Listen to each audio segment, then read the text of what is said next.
자, 객관적 기준을 일관되게 가르치겠습니다. 안녕하십니까. 메가스터디 박석준입니다. 자, 이제는 27년도 수능을 위한 시작 강의를 좀 개강을 하고자 하고요. OT를 좀 촬영을 좀 하겠습니다.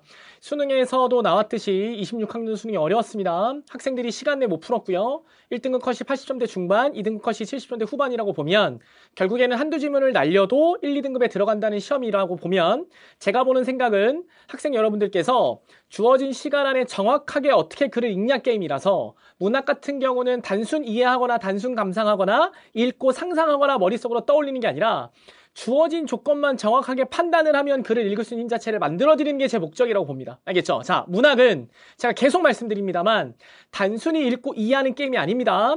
여러분들이 어떤 기준을 뽑아내고 그 기준 안에서 어떻게 해석하는지에 대한 그 능력을 키우셔야지 읽고 이해해서 쉽게 들어가는 능력이 아닙니다. 알겠죠? 그래서 문학이 어려운 거예요. 문학을 주관적으로 읽는 친구들은 내 생각대로만 읽어서 그런 겁니다. 그리고 내 생각대로 이해가 안 되면 여러분들이 무슨 말씀을 하시냐면 납득이 안 돼요라는 얘기를 해요. 국어는 납득하는 게 아닙니다. 특히 문학은 나의 상황에 맞춰서 내가 납득하는 게 아니라 주어진 조건에 내가 해석을 맞추러 들어가야 되는 거예요. 요 개념을 바꾸시는 게 제일 중요합니다. 알겠죠? 자, 그럼 볼게요. 첫 번째, 문학은 기본적으로 본질은 은유와 내포, 특히 메타포라는 단어로 쓸 수 있는데 메타포의 의미는 뭐냐면 내포라는 단어예요. 즉 뜻을 안에 숨기고 있다는 얘기입니다. 그러면 잘 보세요. 문학을 감상하는 사람들 입장에서 저도 문학을 했으니까 대학교 다닐 때 문학을 전공했고 문학을 감상하는 사람들 입장에서는 해석을 자유롭게 할 수 있는 게 문학의 본질이에요. 즉 작가는 자신이 쓰고자 하는 말을 대놓고 드러내지 않습니다. 문학은 여러 가지 도구들을 통해서 은유나 비유나 추상적 단어를 통해서 자신이 하고 싶은 말을 숨겨놔요. 감싸놓습니다. 그러면 해석하는 감상자들 입장에서는 보고 무슨 말을 하는지를 해석을 하는데 그 해석은 자신이 처한 상황에 따라 달라지는 게 문학의 힘입니다. 즉 문학은 하나의 해석이 없어요. 본래.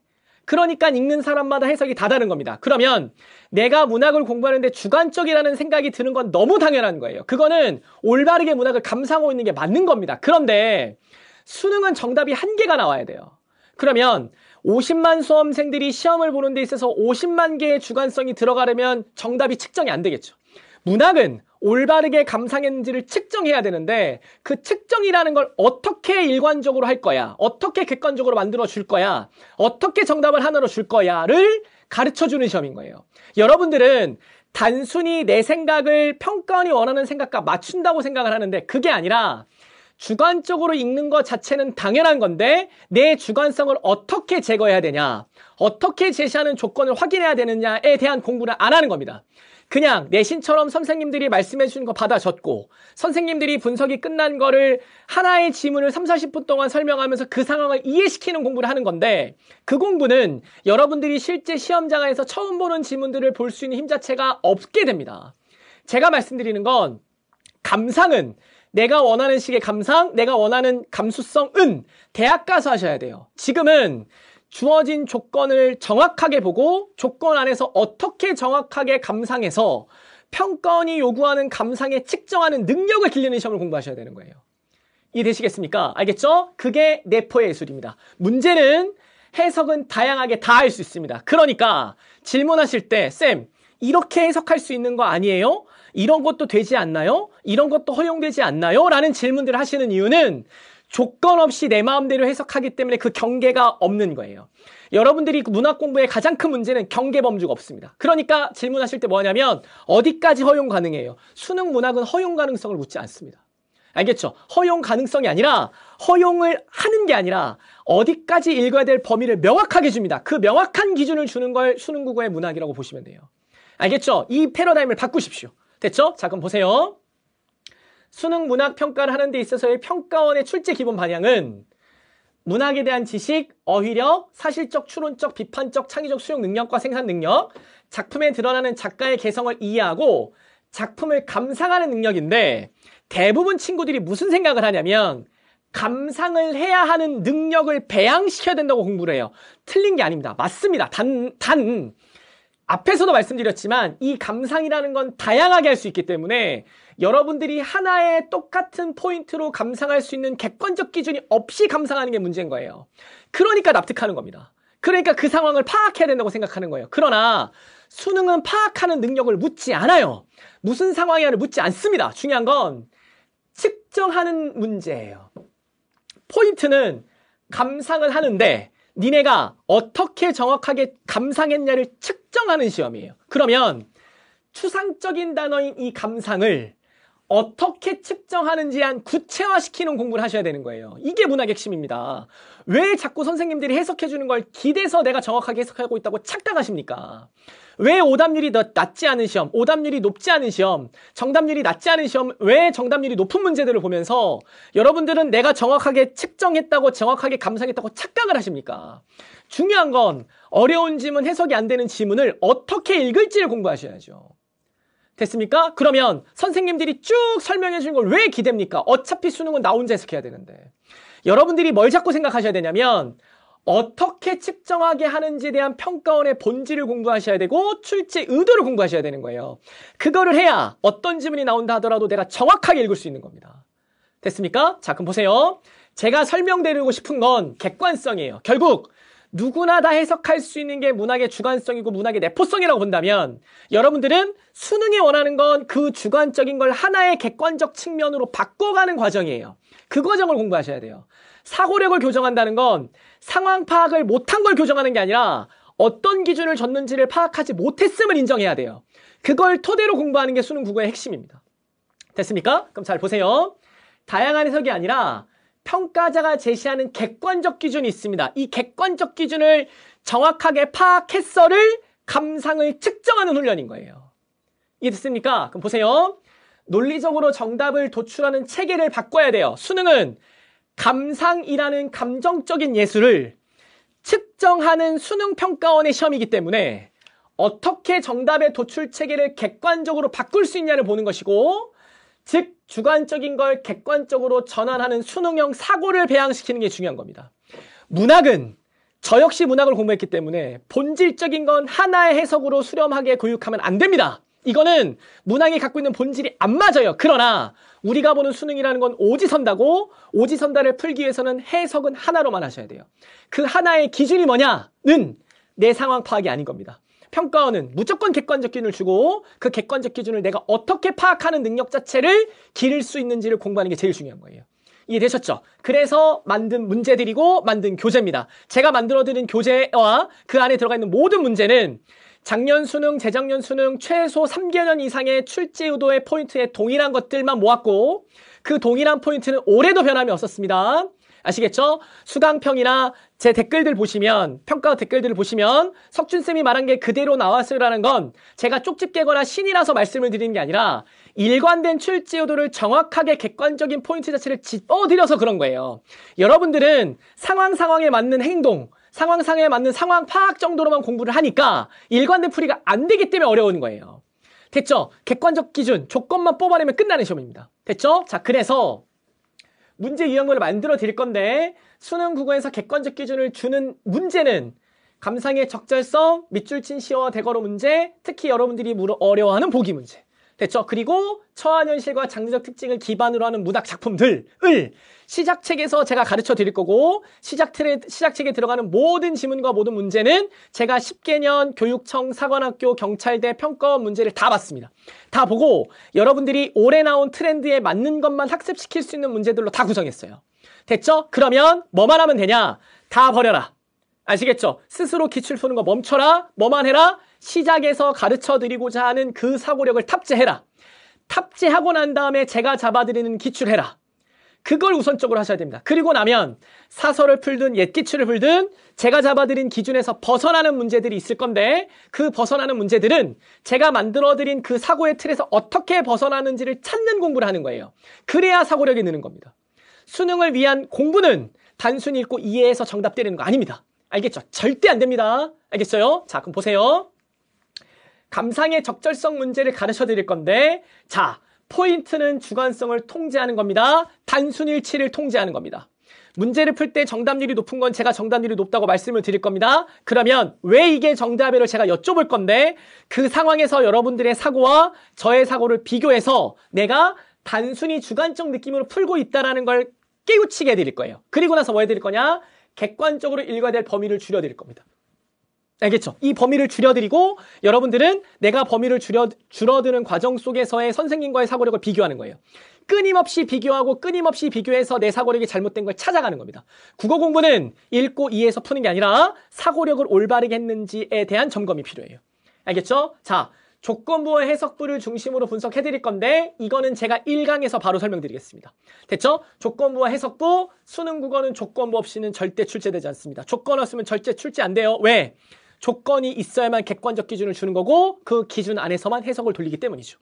됐죠? 자, 그 다음 유교적 연결구조라고 말씀을 드리는 건 뭐냐면 선택지 범주화 치는 겁니다. 이게 제가 저만 가르치는 내용이고 선택지 범주화는 여러분들이 추상적인 내용이 나오거나 해석이 안 됐을 때 엄청난 힘을 발휘할 겁니다. 이해되셨죠? 특히 26년도 수능처럼 보기가 추상적으로 제시되면 선택지에서 범주화를 시킬 수 있는 힘 자체를 길러놓으면 무적이 됩니다. 이건 제가 계속 가르쳐 드릴게요. 됐죠? 자, 그 다음 보기 문제뿐만 아니라 밑줄 친 시험 문제도 갈 건데 단순히 사전적 의미로 밑줄 친 거에 대한 해석이 아닙니다. 밑줄 친 문제도 결국은 해석이 필요한 부분을 밑줄로 들어갔기 때문에 이거 자체가 객관적 기준이 됩니다. 됐죠? 이 역시 포인트는 조건부와 해석부를 토대로 만드는 동의어 관계로 만들어 드릴 테니까 걱정하지 마시고 1강 수업을 잘 들으셔야 됩니다. 알겠죠? 1강 잘 들으셔야 돼요. 자, 그 다음 보기 문제는 저만의 시그니처입니다. 이거는 저처럼 푸는 사람 없을 겁니다. 또한 저처럼 가르치는 사람도 없을 겁니다. 자, 가르친다 하더라도 저처럼 어떤 출제요도가 명확하게 들어갔는지를 설명을 못할 겁니다. 저는 보기 문제를 총 5가지 유형으로 바꿀 거고요. 여러분들에게 소개하는 요 3가지 내용 자체가 5가지를 포함시킨 문제입니다. 알겠죠? 그러면 문학은 수능 국어 문학은 제가 만들어지는 5가지 유형에서만 움직입니다. 아닌 거 없습니다. 있으면 가져오십시오. 알겠죠? 그 다음 사설은 앞으로 제가 NJ에서 사설을 할 건데 사설도 보기 유형을 잘못 내는 패턴을 제가 유형화해서 설명드릴 겁니다. 그러면 잘못된 유형을 먼저 풀기 전에는 정확하게 만들어진 틀 안에서 사고하는 게 중요하겠죠? 시작으로 엄청 많이 시켜드릴 거니까. 알겠죠? 요걸로 출제요도 5가지만 보시면 됩니다. 됐죠? 자, 그 다음 문학은 처한현실과 장르적 특징 자체가 정해져 있는데 이걸 우리가 말하는 건 문학성이 있다고 표현하는 거예요. 문학성이 있다는 건 그냥 수미상관, 수식어구 이런 것들을 예쁘게 써서 예쁘게 만드는 게 아니라 수능 국어에 나올 만한 문학성 있는 작품들은 일정한 경향을 띱니다. 그 경향을 띠는 걸 설명을 드릴 거고 여러분들이 추후에 EBS 정리하실 때 암기를 최소화할 수 있는 강력한 무기가 될 겁니다. 됐죠? 오케이. 자, 그 다음 강의의 교재 및 특징을 좀 말씀을 드릴 건데요. 말씀드렸지만 10개년 기출 중에 제가 생각하고 있는 트렌드를 반영한 문제들을 수록을 했고 전부 다 제가 만들어낸 해설지고 제 수업과 해설지가 동일하게 들어갈 겁니다. 그러면 여러분들이 복습하시면 있어서 편하게 접근하는 게 연습이 될 거예요. 복습할 때 해설지 보거나 강의 볼 때 해설지 보시고 바로바로 직관적으로 해설할 수 있도록 복습하실 수 있도록 다 만들어놨습니다. 됐죠? 자, 그 다음 객관적 기준 NJ가 들어갈 겁니다. 자, 제가 수업하고 난 다음에 그때그때 자막을 넣어드릴 겁니다. 객관적 기준 NJ 언제 수강하세요 넣어드릴 건데 핵심은 배운 내용을 풀세트 문제로 바로 접근할 수 있게 연결하는 구조 자체로 교재를 만들었습니다. 그러면 단순히 시작 문제는 유형별로의 문제들을 따박따박 넣어드렸다면 이거를 우리가 포괄적으로 접근할 수 있는 힘 자체를 길러드리는 방향으로 수업 갈 겁니다. 알겠죠? 그래서 객관적 기준 NJ는 연습하실 때 시작 보고 객관적 기준 NJ 같이 가셔야 됩니다. 자, 그 다음 시중에 나와 있는 모든 NJ들은 해설지만 있거나 해설이 없습니다. 해설 강의가 없어요. 저는 전지문 해설 다 찍어드릴 겁니다. 알겠죠? 다 찍어드릴 거고 중요한 건 뭐냐? 여러분들이 안 했던 공부를 하기 때문에 대부분 무슨 생각을 하냐면 저게 될까?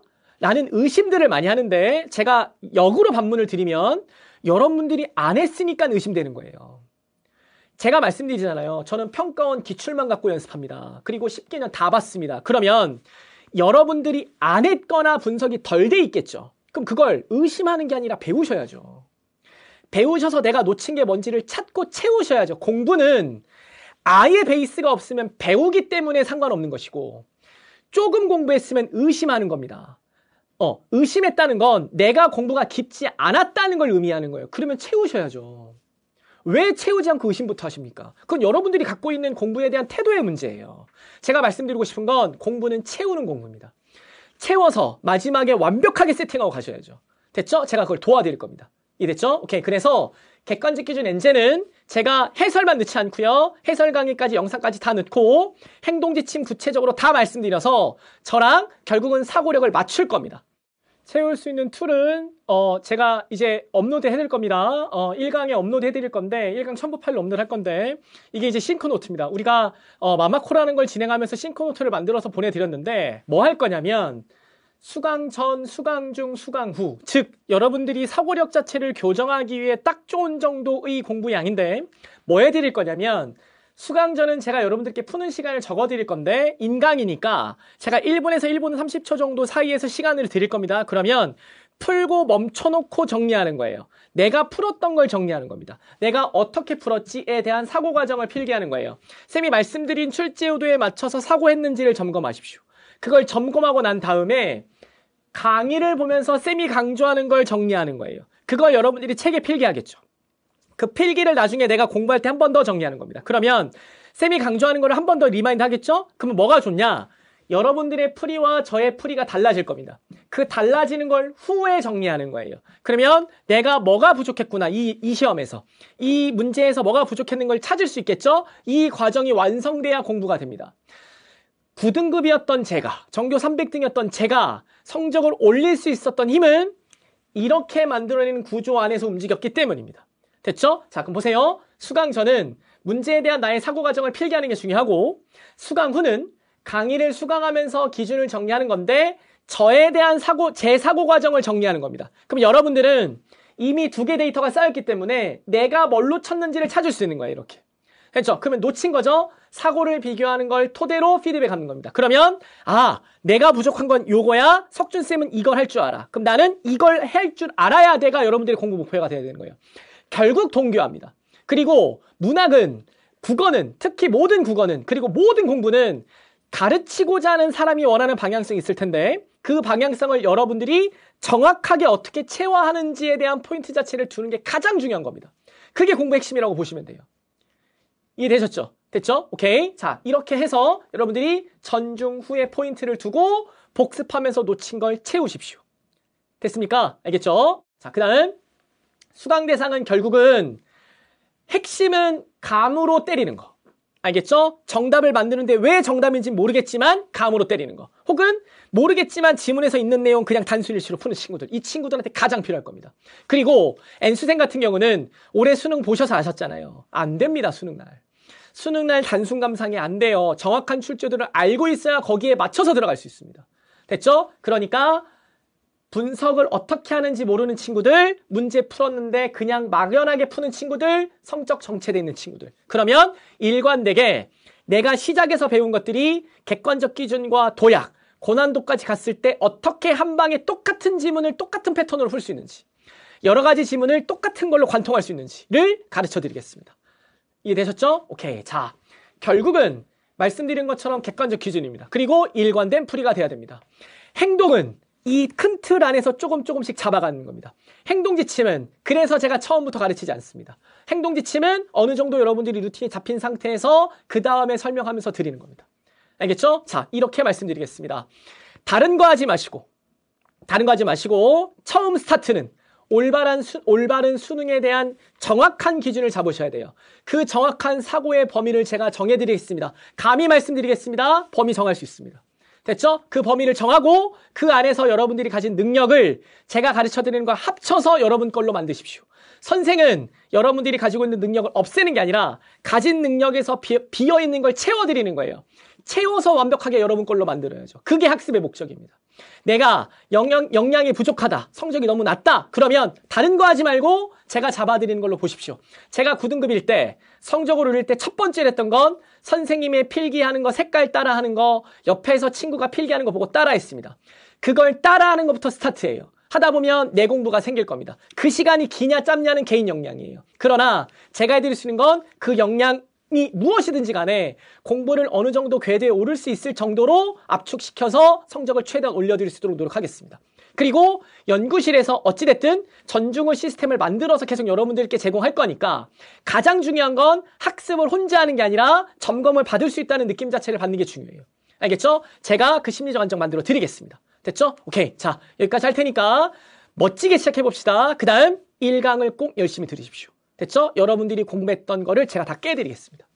됐죠? 그리고 채우십시오. 그 채우는 과정이 공부의 핵심입니다. 그냥 인강을 틀어놓고 밥 먹으면서 편하게 보는 건 공부가 아닙니다. 이해되셨죠? 머리 써야 되고 내가 머리를 쓴 만큼 성적이 오르는 게 수능입니다. 수능은 그래서 정직한 시험입니다. 됐죠? 오케이. 여기까지 하겠습니다.